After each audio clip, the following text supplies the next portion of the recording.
Bahwa diperjuangkan bukan hanya soal lokasi, bukan soal gusuran, soal harkat martabat orang lain. Harkat martabat inilah yang digerakkan seluruh Indonesia. Maklumat LAB itu telah menjadi referensi bagi semua gerakan Melayuan, dibacakan di mana-mana, dipakai sebagai referensi. Kita ini dianggap negeri tak bertuah, tak ada orang, rempang alam tak ada orang, pernah itu rasa tak ada dua dan uang tiga ada orang suku darat macam kesadaran sejarah itu tak ada. Nah, baris kelima. Jadi yang tak pengurus lembaga adat Melayu Riau. Ditambah tadi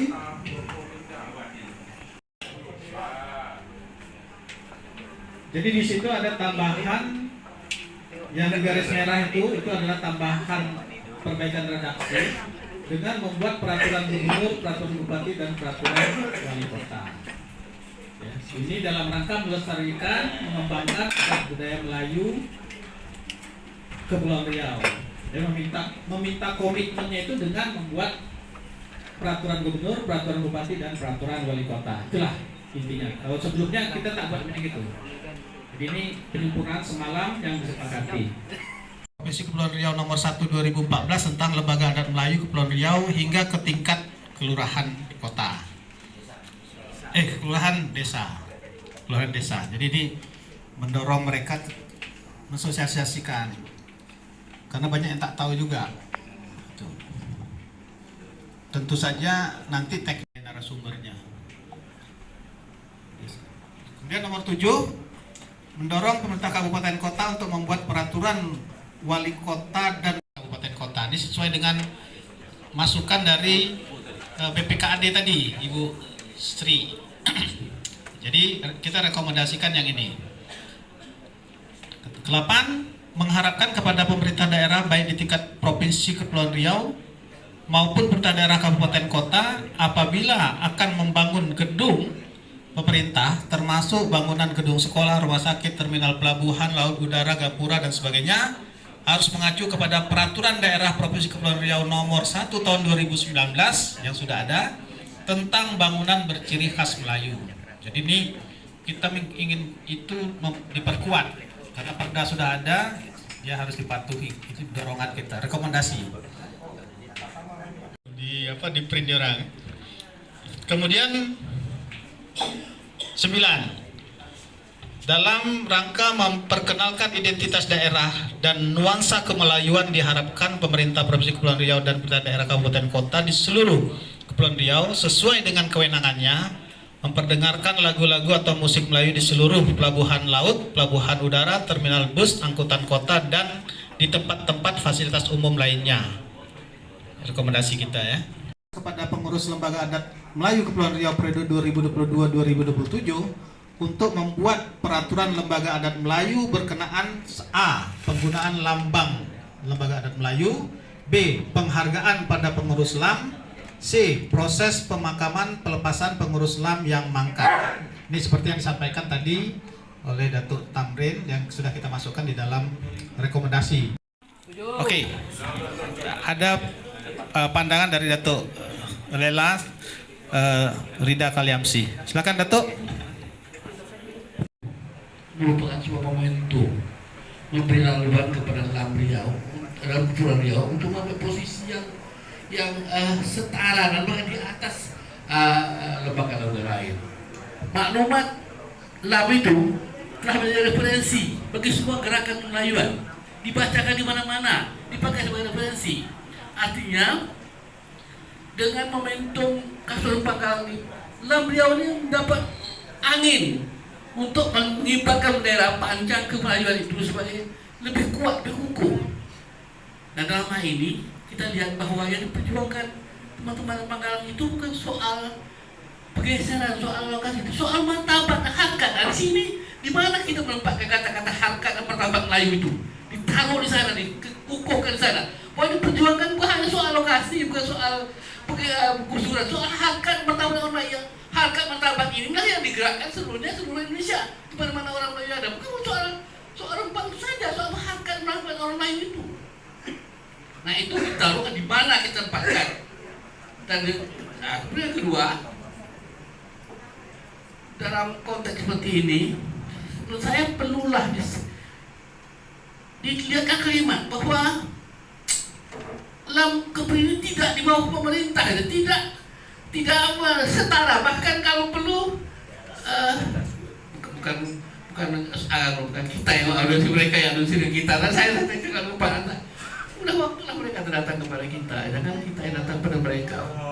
Menempatkan itu kekuatan yang berada di atas semuanya. Kalau tidak itu kita bisa menjadi payung negeri. Kita menjadi payung negeri. Kalau payung negeri di bawah orang, bagaimana kita berpayung? Nah itu bagaimana kita menempatkan bahasanya seperti itu.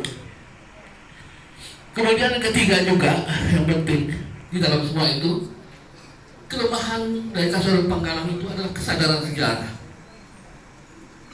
Kita ini dianggap negeri tak bertuah, tak ada orang. Panggalang itu tak ada orang. Pernah itu setahun dan belahan dan orang, 3 juta orang suku darat macam. Kesadaran sejarah itu tak ada. Nah ini bagaimana caranya kita mengangkat kembali kesadaran sejarah itu tentang keberadaan Melayu mulai dari Bintan sampai ke Melaka, sampai ke Tamasih, sampai ke Johor, sampai ke Ronjo itu. Bagaimana kesadaran sejarah itu? Ini contoh saja. Seorang tokoh besar seperti Rafiq Syihab yang berkobar-kobar itu karena referensi sejarahnya lemah. Karena itu menyamakan Raja Ali Haji itu dengan Raja Haji dan mengatakan bahwa orang Rempang Galang sudah ada orang 1722 itu Raja Haji itu belum lahir, bapaknya baru sampai ke India. Itu memang sejarah yang salah itu. Nah itu kemarin saya katakan bagaimana kalau LAM sendiri sekarang LAM ini, menurut pemahaman saya LAM ini sekarang apa yang katakan orang itu sedang dengar sekarang ini. Jadi kalau referensi tentang Panggalang itu jadi terkenal oleh LAM, itu dipakai sebagai referensi. Tapi kita mesti proaktif. Jangan biarkan orang membuat penafsiran sendiri. Orang Panggalang itu sudah ada 18 hingga rumah itu dari mana sumbernya? Itu kan 10 tahun setelah Tartan London. Sebelumnya rata-rata orang lain yang pernah serat situ. Bagaimana orang membuat referensi tentang tak kita yang? Nah, peran LAM itu adalah itu yang kedua, ahli sejarah. Ahli sejarah banyak pertimbangan, tapi LAM yang pentingkan sejarah. Sebab kalau sejarah kita kan selamanya orang memandang rendah orang Melayu itu. Nah, menurut saya itu 3 hal itu penting. Tempatkan hakikat mereka Melayu itu sebagai kekuatan perjuangan kita. Yang kedua, bangkit kesadaran sejarah tentang keberadaan kemaharajan Melayu itu. Yang ketiga, tempatkan LAM-Kepri sebagai kekuatan yang berada di atas kekuatan-kekuatan lain. Posisi kita, memang kita karena tak ada duit kita minta ke orang, tentulah seperti itu kan. Tapi kan kita ini kan tak pernah macam orang Israel, macam orang Yahudi. Yahudi itu kan dia sudah Rothschild satu orang aja, orang kaya. Selesai semua persoalannya. Kita ini orang Melayu yang banyak. Tapi bagaimana cara kita menggerakkan kekuatan orang Melayu yang berada itu menjadi kekuatan dan tidak hanya bertumpu pada APBD, supaya kita tuh tak selalu di bawah lah menurut saya kan. Kita ngertilah seperti itu. Tapi menurut saya seperti itu. Nah, 3 hal itu bagaimana kita menempatkan dalam rekomendasi ini sehingga nampaklah LAM ini sebagai payung negeri, nampaklah kita yang punya negeri ini. Yang tadi kata Pak Raza, jangan jadi apa? Ya, penonton dari negeri kita sendiri kan. Bagaimana kita kalau kita sendiri, kalau kita tak mempunyai kekuatan gerakan moral yang kuat. Apa semacam gaung itu adalah bagian yang minta membatalkan relokasi. Tadi Datuk Rida mengatakan ini bukan soal relokasi geser dan gusur, tapi ini persoalan marwah dan harga diri Melayu, bangsa Melayu dan adat Melayu. Satu. Yang kedua tentang kesadaran sejarah.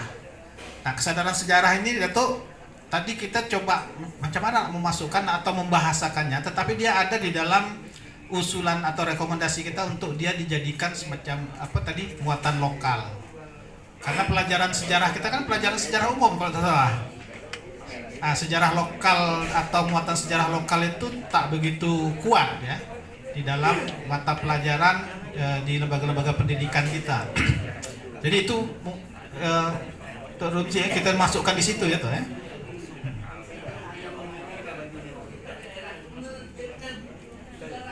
Oh.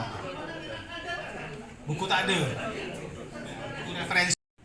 Nah, berkaitan dengan itu saya pikir perlu dibentuk tim khusus untuk membuat rancangannya Terlebih kurang itu. Wabillahi taufik wa hidayah. Wassalamualaikum.